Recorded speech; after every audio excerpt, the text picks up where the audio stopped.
Hi అండి. Welcome to BC life in India. ఆషాఢ మాసం స్టార్ట్ అయింది కదా!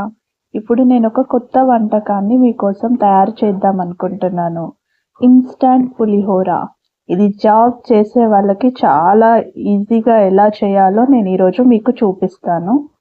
ముందుగా జాబ్‌కెళ్ళాలి అంటే తొందరగా వర్క్ చేసుకోవాలి. సో, ఈరోజు నేను పాలు ఫస్ట్ వేడి చేస్తున్నాను. ఇక్కడ మనం మొదటగా నేను 2 గ్లాసుల బియ్యాన్ని తీసుకొని ముందుగా రైస్ చేసుకుంటున్నాను. ఇది అయిన తర్వాత పులిహోర ఎలా చేయాలి, ఎలా కలపాలి అనేది ఈజీగా 5 నిమిషాల్లో ఎలా అయిపోయేటట్టు మీకు చెప్తాను.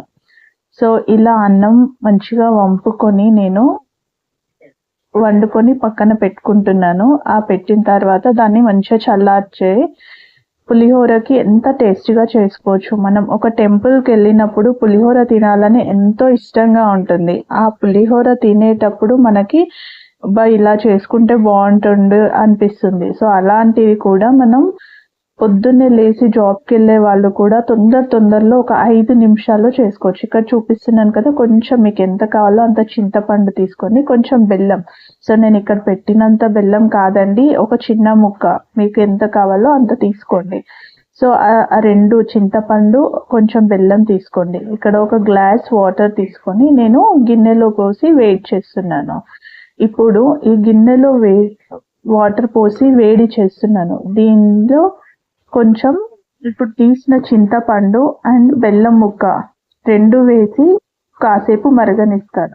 మనం చింతపండు పులుసు పెట్టుకుంటాం పులిహోర కోసం, కానీ ఇది ఇన్స్టాంట్ పులిహోర. అంటే అప్పటికప్పుడే కొంచెం ఎలా వేడి చేసుకోవాలి, వేడి చేసుకొని అది మసిలిన తర్వాత ఎంత బాగా చేసుకోవచ్చో ఇప్పుడు చూద్దాం. ఇప్పుడు కొంచెం దాంట్లో నేను పసుపు వేస్తున్నానండి. చూడండి, చిటికెడు పసుపు అండ్ కొంచెం ఆయిల్ కూడా వేస్తాను దీంట్లో. చాలా మొత్తం అంటే చింతపండు మొత్తం కరిగిపోతుంది, దాంట్లో కరిగిపోయి ఒక టేస్ట్ లాగా వస్తుంది. ఇలా కొంచెం ఆయిల్ పోసుకున్న తర్వాత అది కొద్దిసేపు మరగనిస్తాను నేను. వేడిగా మొత్తం మరిగిన తర్వాత ఆ గుజ్జు తీస్తాం కదా, కొంచెం వాటర్గా ఉన్నా కూడా ప్రాబ్లం ఏం లేదు. అన్నంలో మంచిగా కలిసిపోతుంది. మరీ చిక్కగా ఉండాల్సిన అవసరం లేదండి. ఆ బెల్లం కూడా ఫ్లేవర్ ఉంటుంది కదా, చాలా బాగుంటుంది.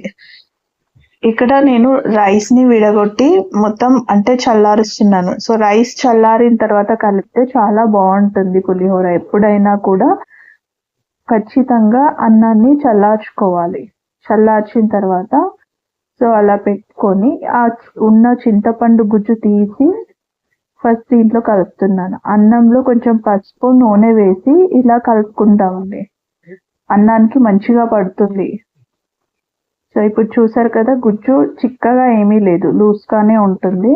సో అందులో బెల్లం కూడా ఉంది కదా, చింతపండు బెల్లం 2 మిక్స్ అయిపోయి చాలా టేస్ట్ అంటే చాలా టేస్ట్గా ఉంటుంది. మీరు ట్రై చేయండి. సో ఇలా ఉన్నదాన్ని నేను మొత్తం ఇలా దగ్గరికి కలిపి పెట్టుకున్నాను. ఇందులో మనకి సరిపడా అంత ఉప్పు వేసి కలుపుకోవాలి.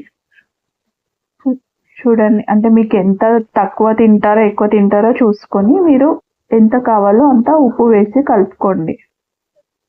ఇప్పుడు నెక్స్ట్ మనం దీంట్లోకి పోపు ఎలా తయారు చేసుకోవాలి. ఇప్పుడు శనగపప్పుని నానబెట్టుకోవాలి, పచ్చిమిర్చి, ఎండుమిర్చి అండ్ కరివేపాకు, ఇందులో పల్లీలు కూడా వేసుకుంటాం. సో ఎవరికైతే ఇష్టం ఉంటుందో మెంతులు కొన్ని వేసుకుంటే చాలా బాగుంటుంది. ఇంగువ, మెంతులు కూడా వేసుకోవచ్చు. సో ఇప్పుడు నేను వాటిని వేయట్లేదు. ఇప్పుడు చూడండి, తగినంత ఆయిల్ వేసుకొని ప్యాన్లో, సో కొంచెం ఆయిల్ ఎక్కువ ఉంటేనే బాగుంటుందండి దీంట్లో. పులిహోరకి ఎప్పుడైనా కొంచెం ఆయిల్ ఎక్కువగా వేసుకొని దాంట్లో పోపు, ఇక్కడ పులిహోర అంటేనే పోపు చాలా ఇంపార్టెంట్. సో ఇక్కడ చూడండి, దీనికి సరిపడంత మనం పోపు వేసుకుందాం. నేను 2 గ్లాసుల బియ్యంకి ఎలా చేయాలో చూసాను. ఇలా ఇప్పుడు వచ్చేది శ్రావణ మాసం. సో శ్రావణ మాసంలో ఎప్పుడు పులిహోర చేసి దేవుడికి పెట్టుకుంటూ ఉంటాం కదా. ఇలా మీరు కావాలి అంటే ఒక 5 నిమిషాల్లో ఈజీగా చేసేయచ్చు. సో మీరు ఇంత ఈజీగా కూడా చేయొచ్చా అని మీరు అనుకుంటారు. ఒకసారి ట్రై చేసి చూడండి.